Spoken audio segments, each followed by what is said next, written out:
In today's video, I'm going to teach you how to turn on ChatGPT notifications.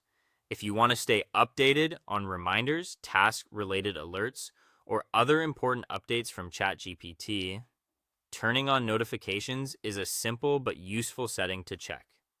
I'll walk you through the process clearly so you can follow along whether you're using the app or a web browser. First, open ChatGPT on your device. You can do this either through the mobile app or by going to it in your browser on desktop. Make sure you're logged into the correct account before moving forward, since notification settings are usually tied to the account you're currently using. Once you're in, go to your profile or settings area. Depending on your device, this may be located in a corner of the screen, inside a menu, or under your account icon. Take a moment to look around if you don't see it immediately.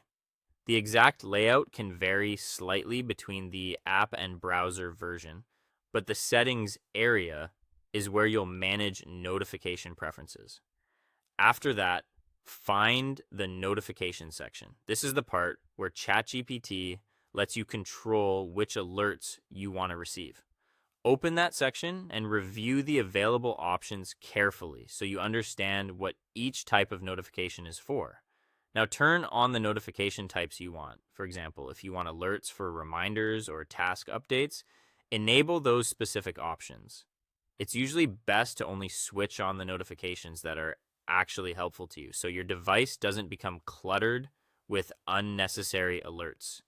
If ChatGPT asks for permission to send notifications through your browser, desktop, or mobile device, go ahead and allow it. This step is very important because even if notifications are enabled inside ChatGPT, they may still not appear unless your device or browser has permission to deliver them. If you accidentally deny permission, you may need to update it later in your browser or phone settings. If there's a save button or confirmation option, make sure to save the setting before leaving the page.